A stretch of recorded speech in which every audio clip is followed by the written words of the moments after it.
नमस्ते, सत श्री अकाल, हेलो टू ऑल, अस्सलाम वालेकुम। आज मैं अगेन अपनी लाइफ, अपनी जर्नी के बारे में कुछ आप सबसे और शेयर करना चाह रही हूँ। यूँ तो मैं एक हिंदू पंजाबी फैमिली में बॉर्न हुई, लेकिन हमेशा इस चीज़ की खोज लगी रहती थी कि ऐसा कौन सा तरीका, टेक्निक या फ़िलॉसफ़ी अपनाऊँ जिससे मैं अपने क्रिएटर को ढूंढ पाऊँ या समझ पाऊँ या उसकी और अच्छे से पूजा कर सकूँ या उसको और समझ सकूँ या उसकी और ब्लेसिंग्स ले सकूँ। मेरा मेरा अक्सर उस जगह ध्यान जाता था। Of course normal daily life में डेवलपमेंटल चीज़ें भी रहती थी, बट ये एक बैक थॉट हमेशा रहता था। उसी की खोज में मैंने काफ़ी चीज़ों की स्टडी भी करी, चीज़ें एक्सप्लोर करी, अलग अलग चीज़ें ट्राई करके देखी, टेस्ट करके देखी, कहाँ मुझे बहुत कनेक्टिविटी फ़ील होती है, कहाँ मुझे एक अटैचमेंट फ़ील होती है, कहाँ मुझे क्या रिज़ल्ट्स मिलते हैं। इनिशियली मेरी जो अंडरस्टैंडिंग थी उसमें मुझे क्या फ़ायदा मिल रहा है, उस चीज़ में फ़ायदे में बड़ी सारी चीज़ें आती हैं। अगर आपकी लाइफ के काम बनने लग जाएं, हम प्रिज्यूम करते हैं ना कि अगर आप बहुत गॉड कनेक्टेड हैं तो मतलब आपकी लाइफ की हर चीज़ सीधी हो जाएगी, क्योंकि जहाँ गॉड है वहाँ तो बाय डिफ़ॉल्ट सब प्रॉब्लम्स ठीक हो जानी चाहिए। तो मैंने भी ये प्रिज्यूम किया था मेरी गलत अंडरस्टैंडिंग में, एंड मैंने प्रॉब्लम्स को ठीक होना, नेगेटिविटी को पॉजिटिव में कन्वर्ट होने से गॉड को कनेक्ट करा, एसोसिएट किया, जो कि मेरी बहुत बहुत बहुत बड़ी मिस्टेक थी एक्चुअली। दरअसल गॉड कभी भी प्रॉब्लम्स ठीक होने से अपनी प्रेजेंस नहीं दिखाते। वो अपनी प्रेजेंस आपकी इंटरनल क्वालिटीज़ पे दिखाते हैं कि अगर आप प्रॉब्लम या नेगेटिविटी आई तब भी क्या आप में उनके लिए उतना ही प्यार है, तब भी क्या आपके लिए जो सर्च है वो वैसे ही है, या आप और थैंकलेस हो गए हैं, या आप और गुस्से में आ गए, या आप और इरिटेटेड और एंग्री और दूसरों को हर्ट करने लग गए हैं। आपकी इंटरनल क्वालिटी की स्टेट से डिटरमिन होता है कि सच में आप में कोई गॉड कनेक्टिविटी है या नहीं है। और यही पॉइंट लोगों को समझ नहीं आता। वो एक्सटर्नल सर्कमस्टांसेस, लाइफ की प्रॉब्लम्स को कोरिलेट करते हैं गॉड कनेक्टिविटी से, जो कि एक बहुत बड़ा इल्यूजन है। जितना भी आप कॉन्फिडेंट, कन्विक्टेड, एक सरेंडरेंस में रहे गॉड से, चाहे बाहर मौतें हो रही हों, चाहे आप लॉस में हो, डेप्थ में हो, अनइमेजिनेबल सिचुएशंस में हो, आपको उसी पैरामीटर से ही आपको समझ आना चाहिए आप सच में गॉड कनेक्टेड है कि नहीं। ये अंडरस्टैंडिंग मुझे समझने में बहुत सारे एक्सपीरियंसेस लग गए, बहुत ज़्यादा मिसगाइडेंसेस भी लग गई, एंड जब मैं इस अंडरस्टैंडिंग तक आई तब काफ़ी कुछ मैं अपनी लाइफ में एक्सपीरियंस कर चुकी थी।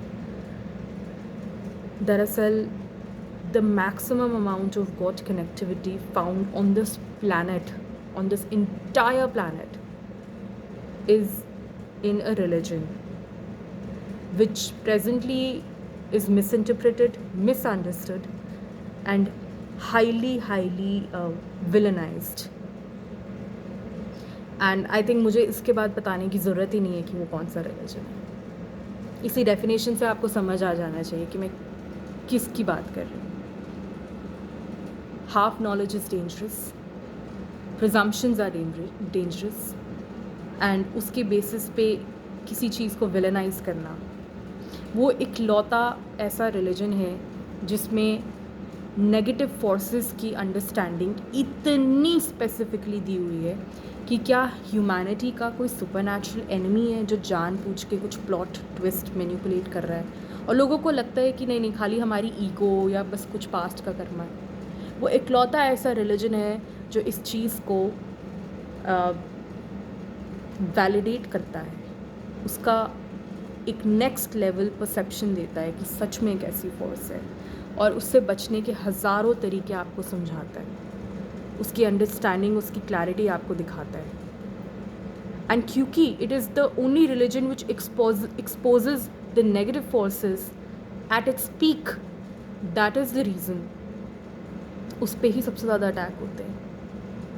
नेगेटिव फोर्सेस सबसे ज़्यादा उन्हीं के लोगों को, उन्हीं उसी रिलीजन में बॉर्न हुए लोगों को इतना गुमराह करती है, इतना अटैक करती है।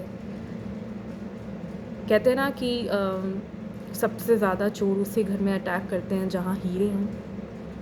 तो ये सेम एग्जांपल उसी सिचुएशन में है। अब बाकी रिलीजन के लोगों को ना नेगेटिव फोर्सेस यानी सेटन डेविल की हकीकत को समझना आता है, ना उस जगह जाने का इंटरेस्ट है, बट वो एक प्रैक्टिकल सिचुएशन से कंक्लूजन्स ड्रॉ करते हैं कि मैक्सिमम अटैक्स तो एक ही रिलीजन की साइड से क्यों हो रहे हैं, सबसे ज़्यादा मिसगाइडेंस एक ही रिलीजन में क्यों है।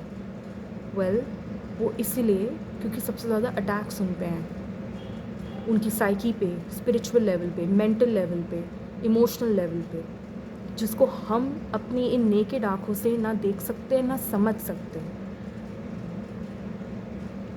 इसलिए हमें एक रिलीजन को कॉर्नर करना, उससे गॉड कनेक्टिविटी के पर्ल्स को ना एक्सेप्ट करना, ये हमारी सबसे बड़ी बेवकूफ़ी है, सबसे बड़ी। हर रिलीजन, हर रास्ता, हर दी हुई रिवील्ड स्क्रिप्चर रब तक जाने की, अपने मालिक तक जाने की, गॉड तक जाने का एक ज़राया होता है। वक्त के साथ बहुत सारी स्क्रिप्चर्स में चेंजेस आए। फाइनली गॉड ने आखिरी रिवील्ड स्क्रिप्चर की जिम्मेदारी खुद अपने उससे ली विद द गारंटी कि अब इसमें मैं ऑल्टरेशंस नहीं होने दूंगा।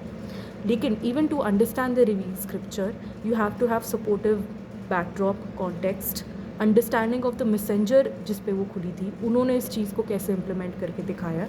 उसके साथ कुछ आपको बैकग्राउंड और नॉलेज होनी चाहिए to even interpret things rightly. बेशक टेक्स्ट में कोई ऑल्ट्रेशन नहीं आ सकती, मगर ये चीज़ कोई समझना नहीं चाहता। ना वो नेगेटिव फोर्सेस की वैलिडेशन, ग्रेविटी और डेप्थ को समझना चाहते हैं, ना उस रिलीजियस स्क्रिप्चर को as a tool of God connectivity देखना चाहते हैं। It is the most powerful thing on the earth. But इस चीज़ की अंडरस्टैंडिंग लेना, समझना बहुत मुश्किल है हमारे लोगों के लिए, क्योंकि हम हर चीज़ को यही समझते हैं कि वो चीज़ हमारी कल्चर पे तो नहीं उतरी ना, हम अपने कल्चर की चीज़ को मानेंगे। हमारी कल्चरल चीज़ हज़ारों साल पहले आई और उसमें मैनिपुलेशन हो चुकी है, और अब वो it is irrelevant in terms of the value. It may just have couple of moral good learnings, but it doesn't give any other core clarity on God connectivity. We have to keep it as part of our respect, but we cannot take it as a guiding force. I hope मेरी बातें आज आपको कुछ समझ आई हों, and आप अंधविश्वास में, नफ़रत के जालों में, अपनी हाफ नॉलेज और इग्नोरेंस में किसी के साथ कोई भेदभाव, बुराई ना फैलाएं। रब आपको हमेशा हंसता मुस्कुराता और सही रास्ते पे रखे। Take care, bye.